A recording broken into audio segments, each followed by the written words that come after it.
Greetings! I'm Herbert Erpaderp, and today I'm going to build this Sherman Firefly. This is a 48th scale kit from Tamiya, for those who can't read what the box says.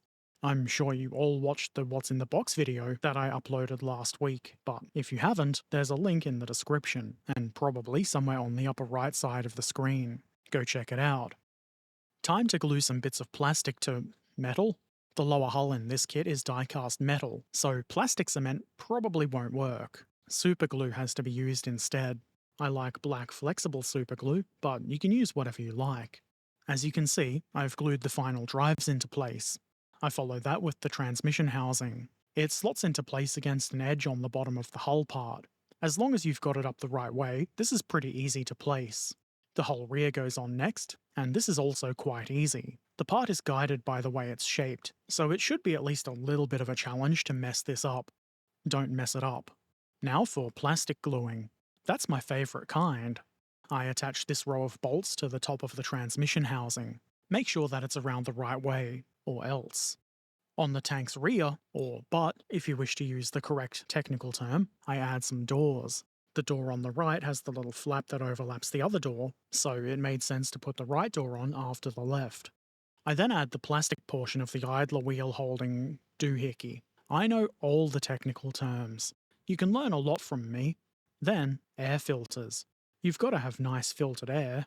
These are identical, so you don't even have to worry about putting them on the right side. Well, there is one for the right side, and one for the left. What I should have said is you don't have to worry about putting them on the correct side. Both sides are correct. Get ready for some sick polycap filth. The first two polycaps go into the centres of the drive sprockets. The two halves of the sprockets are then glued together. The keying helps to ensure the teeth are lined up properly. You don't want your drive sprockets to have crooked teeth. It's bad for their self-esteem. The instructions would like you to follow those with some bogies, so that's what I did. They are pretty simple, though do pay attention. It seems like the wheels do have a correct way around, so try to put them the correct way around. The upper part here with the return roller is different for the front bogie on each side, so there are technically 4 different kinds of very similar bogies to put together. Just make sure you're using the correct parts and you shouldn't have any problems. This here is a middle or rear bogie. The front bogies have a guide pin on top of the return roller. This one just had a nubbin. Why not follow that with a little bit of installation onto the hull, obviously. Again, because this is a plastic to metal connection, I've used superglue. You can see there's some guide holes to help make everything go together nice and neatly. I then superglue the idler wheels on at the rear, which is where they belong. Then the drive sprockets go onto their axles at the front. The polycap will hold these in place, while still allowing them to be adjusted. Now that we have the running gear in place, why not install the tracks? Here's the top section of track, and you can see there's a hole for the guide pin. It makes sense to install this part first. The keying is the key to everything else fitting well, at least as far as the tracks go.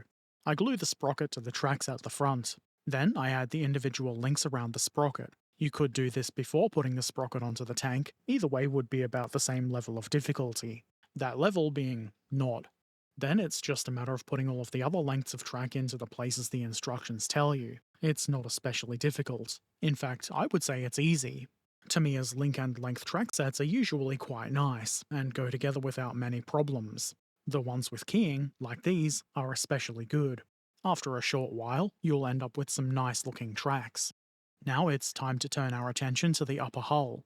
I glue this thing, believe it or not, I don't know what it is, some sort of cover.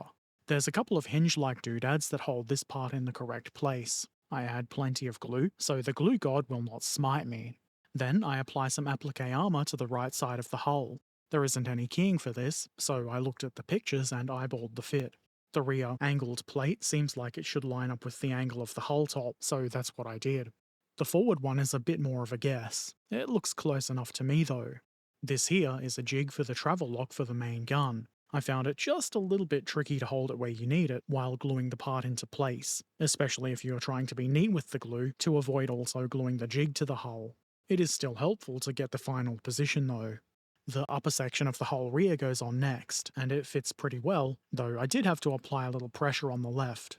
I follow that with this little box. I'm sure this is very important, and probably carries things the crew just can't do without. like tea or something. Next, tail lights. These are not too difficult to install, but they are small, so don't drop them or they'll be devoured by the carpet monster before you even know you've dropped one. On the right side, I install a shovel. It took a little kajiggering, but it does have a place it will fit. I know what you're thinking. Very shovelly.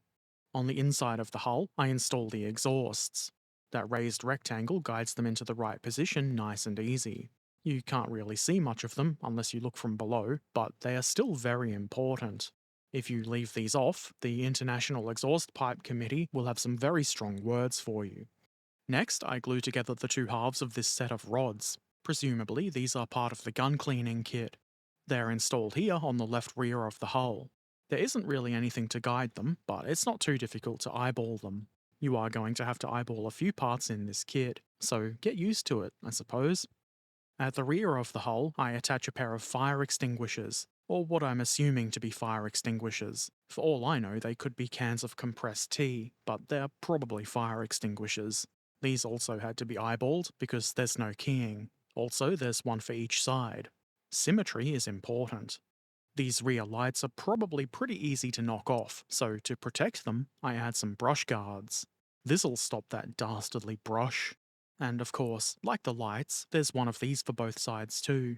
Onto this pair of circular protrusions, I glue these little lift rings. You might find tweezers to be helpful here. I certainly did, if only so your fingers aren't in the way, blocking the view of where these need to be attached. And just in case you couldn't tell, there's one of these for both sides.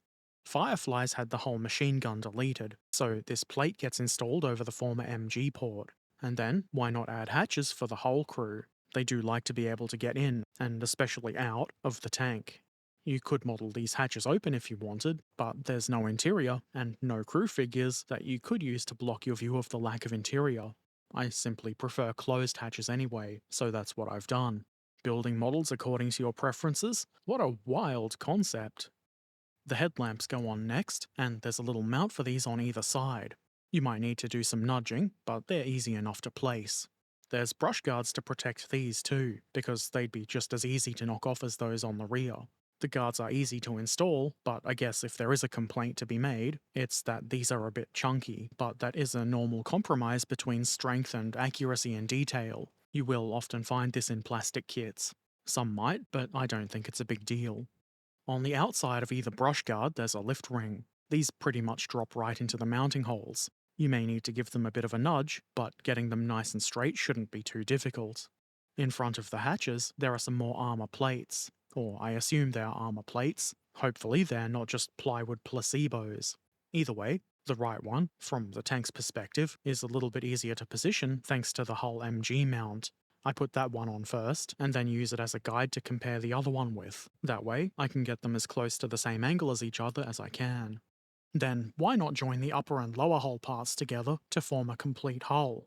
I used a bit of plastic cement on the plastic parts, obviously, the plastic parts that will contact each other, but the main way this is held together is with screws.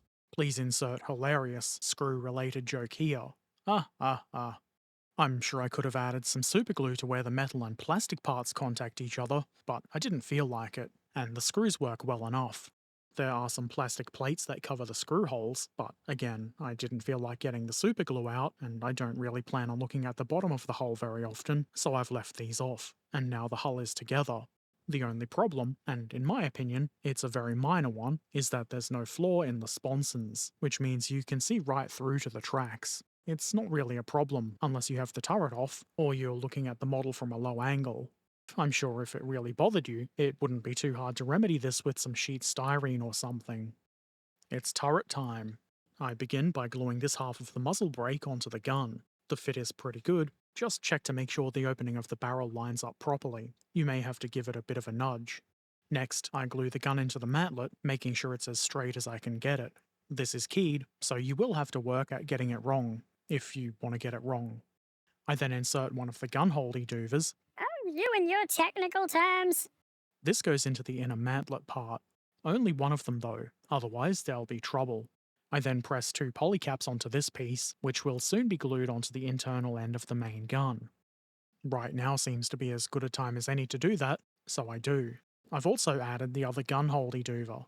You don't have to do it exactly the way I'm doing it, but I figured having one of the gun holders already glued into place would make life a little bit easier. Once I figured out the elevation I wanted, I glued all of that into place. The reason for the polycaps is so you can have a movable gun that won't immediately flop down once you let go of it. Nobody wants that. So while it's not really necessary, I do like to glue the gun solidly in place most of the time anyway. I then glue the gun and outer mantlet assembly to that, and then it's all ready to be installed in the turret. It is probably a good idea to assemble the turret before that though. You could actually install the gun right away, I just find it can be kind of annoying to have the gun getting in the way while you're trying to do things like installing the floor and locking tab mechanism part, which I'm doing here. Also the commander's hatch ring part, which drops nicely into place, facing the correct way thanks to the keying. On the left side of the turret, I install this little hatch. Some might say this is for ejecting shells, or even shooting from, but it's really for the loader to wave at people as they go by, without exposing himself too much by using the roof hatch. This has been totally true and accurate history with Herbert Erpaderp. Just behind that, there's a couple of little recesses into which a lifting ring is installed. There's another one on the other side because, again, symmetry is important. Probably. At this point, I decided installing the main gun was a good idea, and it was. You may need to apply a little pressure and maybe some extra glue on the inside, but this isn't too difficult. Above that, I install a third lift ring. This is yet another tweezer job, if only so you can see the recess this goes into. Next to the loader's hatch, there's a little, stopper, whatever you want to call it. It's to stop the loader's hatch from flopping open too far. There's a little notch to help you get the correct position. I then add the hatch part itself. Initially, I was concerned that the hatch may get in the way of the stopper, which is why I did it in the order that I did, but in the end, my concern was unfounded. There's some applique armour on the front right of the turret, and like on the hull, there's nothing to guide this, though the shape of the plate itself makes it so there's only a limited range of positions where it will sit flat against the turret. It's probably not a bad idea to install the commander's hatch. This is comprised of two pieces. I'm not sure if it's the kind of hatch that can rotate, it doesn't look like it, so I made sure to put the parts in the correct position as dictated by the instructions. Like all of the other hatches, you could model this open if you wanted, but I did not want. If you want to listen to some sick tunes while cruising about in your Firefly, the radio is in that big box on the rear of the turret. It's not that kind of radio, Herbert, fool! Well, whatever the case, it makes sense that there would be an antenna near the radio, so here it is. It is just the antenna base, really, but if you wanted, you could add an antenna with some wire, or maybe thin styrene rod. The final step is to use the locking tab mechanism to join the turret to the hull, and with a twist, the 48th scale Sherman Firefly by Tamiya is now completed. So let's watch it go round and round on the spinny boy. I'm quite happy with how this has turned out. I mean, it's not at all unexpected that a Tamiya kit is going to be a good model, but I didn't say surprised, I said happy. As I probably mentioned in the What's in the Box video, this model is not going to be a rivet counter pleaser, but it's not intended to be, and I'm not a rivet counter, so I don't care. The detail is nice, and it looks like a fairly accurate representation of a Sherman Firefly. It's a good looking model, and it was a pleasure to put together. It's a well-engineered kit, so while you will have to clean up some mold lines here and there, and nubbins from clipping parts off the sprues, it's not going to be a huge time-consuming task. You're not going to have to struggle, or do any sanding or clamping or anything like that to simply get the parts to go together. It even has keying on the tracks, which is a nice quality of life improvement. Most of the Tamiya link and length track sets that I've seen don't have that. They're not bad because of that, but I do like it when they have the keying. Sometimes you just want a kit that goes together without a fight. This sort of thing also makes this, and other Tamiya 48th scale kits, good for beginners. I'm sure some may disagree, some people really enjoy kits that fight you, but I'm of the opinion that a good, well-made kit, like this one, is ideal for beginners, rather than maybe something that might be cheaper, but less, say, consistent in quality. Your first build probably shouldn't be frustrating. Anyway, I'm getting into waffling territory. I made it all the way through the video without making a reference to the show Firefly. Shiny. If you have any questions or comments, they go in the comment section below. I think that's why it's called comment section. If you'd like to watch me build kits like this one live, I do stream modelling a couple of times a week, and you can find the link in the description. Subscribe here if you want to see more of this kind of thing, share the video with anyone you think might find it helpful, and if you really like what I do, and you want to see videos a bit early, consider supporting on Patreon or Ko-fi. Take care of yourselves, be excellent to each other, and thanks for watching. Farewell.